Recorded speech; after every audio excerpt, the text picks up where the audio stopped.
सैमूसी का second chapter है बुद्धि बलवर्ती सदा। तो इसमें एक स्टोरी है और ये आज हमें स्टोरी पढ़नी है, कहानी है और इससे कहानी से क्या शिक्षा मिलती है इसके बारे में हम देखते हैं। प्रस्तुतो अयं पाठः सुखसप्तति कथा ग्रंथस्य संपादनं कृत्वा संग्रहीतो अस्ति। प्रस्तुत पाठ सुखसप्तति कथा ग्रंथ से संग्रहित किया है। अत्र पाठ अंशे स्वलघुपुत्राभ्यां सह काननमार्गेण पितुगृहं प्रति गच्छन्त्या बुद्धिमतीति नाम्न्या महिला मतिकौशलं प्रदर्शितो वर्तते।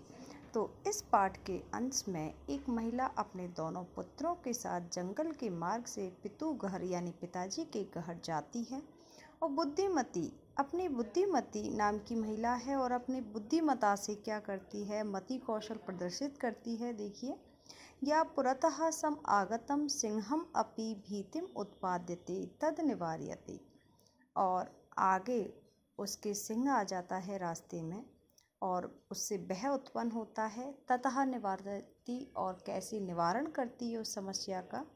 इयं कथा नीति निपुणयो, ये कथा नीति निपुणता का संदेश देती है। सुख सारिका कथा के माध्यम से ये आपके लिए, आपकी बुद्धि के विकास के लिए, सामाजिक विकास के लिए प्रेरणा प्रदान करती है। अब ये कहानी स्टार्ट हो रही है। अस्ति देवलाख्यो ग्रामः, एक देवलाख्यो नाम का गांव है। तत्र राजसिंह नाम राजपुत्र वसति, इसमें वहाँ पर राजसिंह नाम का राजपुत्र रहता था। एकदा केनापि आवश्यक कारणेन तस्य भार्या बुद्धिमती पुत्रद्वयो उपेता पितुगृहं प्रति चलिता। एक दिन किसी आवश्यक कार्य से उसकी पत्नी बुद्धिमती अपने दोनों पुत्रों के साथ पिताजी के घर के लिए जाती है।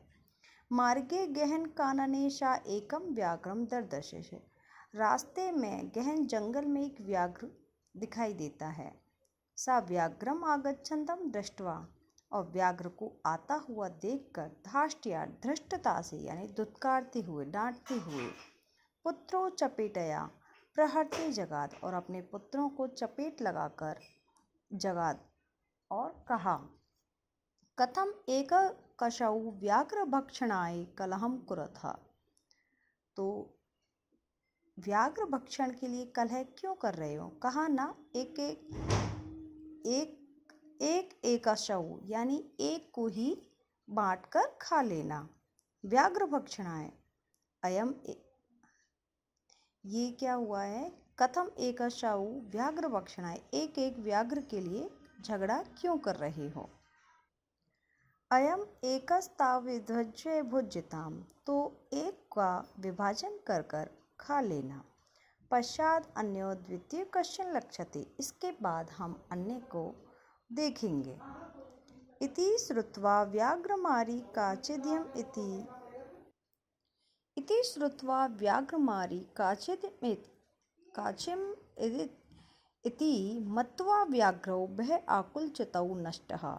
तो ऐसा सुनकर, व्याघ्र मारने वाली किसी महिला के बारे में सुना उसने, ऐसा सुनकर व्याघ्र क्या हो जाता है? भय से आकुल हो जाता है, परेशान हो जाता है, नष्टः, और शीघ्र ही भाग जाता है।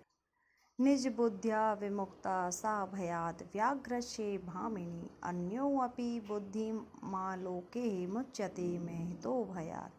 अपनी निज बुद्धि से इतने भयंकर भय से, व्याघ्र का जो भय था उससे वह सुंदर स्त्री विमुक्त हो जाती है। अन्योऽपि, और भी कोई भी व्यक्ति, कैसी भी समस्या हो, महान भय हो, बड़ा से बड़ा भय हो, अपनी बुद्धि के प्रभाव से आप मुक्ति प्राप्त कर सकते हो।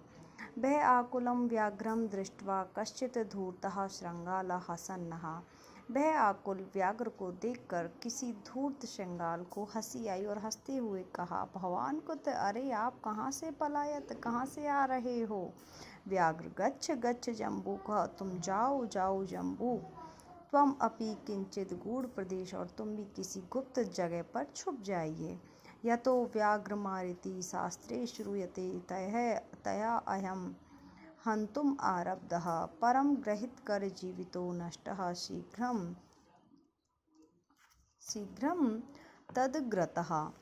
तो इसमें बोला है कि जो हम शास्त्रों में सुनते हैं कि व्याघ्र को मारने वाली व्याघ मारिती, वह यहाँ पर हंतुम यानी मारने के लिए आ गई है। उसको देखकर ही मैं भाग आया हूँ। और तुम्हें यदि अपना जीवन प्यारा है तो तुम भी कहीं ऐसी गूढ़ जगह पर, गुप्त जगह पर छुप जाइए। श्रृंगालः व्याघ्रः त्वया महत् कौतुकम आविदितम यन्मानुषाद् अपि विवेशी।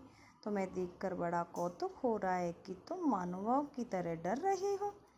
व्याघ्र कहता है, प्रत्यक्षमेव मया सा आत्मा पुत्रः एकशौ माम् अतुं कलहमानो चपेटया प्रहरन्तीं दृष्टा। तो मैंने उसको प्रत्यक्ष रूप से देखा है, अपने पुत्रों को एक एक व्याघ्र को खाने के लिए झगड़ा कर रहे थे, उनको चपेटा यानी प्रहार करते हुए। जम्बूक यानी श्रृंगाल स्वामिन यत्र अस्ते सा धूर्तः तत्र गम्यतान्। वे धूर्ता स्त्री कहाँ है, वहीं चलना चाहिए। व्याघ्र तब पुण्य तत्र गतस्य सा सम्मुख अपेक्षते यदि तैर्त्वया अहम हंतव्य इति। व्याघ्र ने कहा, तो तुम्हें गतस्य सा सम्मुख अपेक्षते, तो उसके सामने ही जाना चाहिए। चलो, तो यदि मैं उसके सामने गया तो अब तो मैं निश्चित रूप से ही मारा जाऊंगा। वो इतना डरा हुआ है, व्याघ्र नहीं जाना चाहता है। और जम्बूक कह रहा है कि वहीं चलना चाहिए जहाँ पर वो स्त्री है। व्याघ्र श्रृंगालः यदि तुम मां मुक्त्वा, यदि तुम मुझे मुक्त चाहते हो तो तदा वेला अपि अवेला स्यात्। तो यदि तुम मेरा जीवन अच्छा चाहते हो तो ये अच्छा समय भी बुरे समय में बदल जाएगा, यदि ऐसे मुक्त रूप से ले गए तो।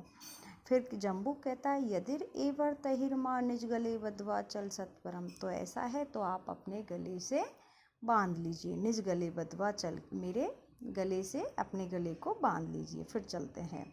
स व्याघ्रहम, तो वह व्याघ्र तथा ऐसा करके काननम ययौ, उस जंगल में फिर से जाते हैं दोनों। श्रृंगालेन सहितम पुनरायन्तम, अब श्रृंगाल के साथ पुनः यानी दोबारा आते हुए व्याघ्र को दूर से देखकर बुद्धिमती अब क्या हो गई, चिंतित हो गई। बुद्धिमती, ये क्या हुआ, ये तो श्रृंगाल भी आ रहा है, व्याघ्र भी आ रहा है, दोबारा से आ रहे हैं।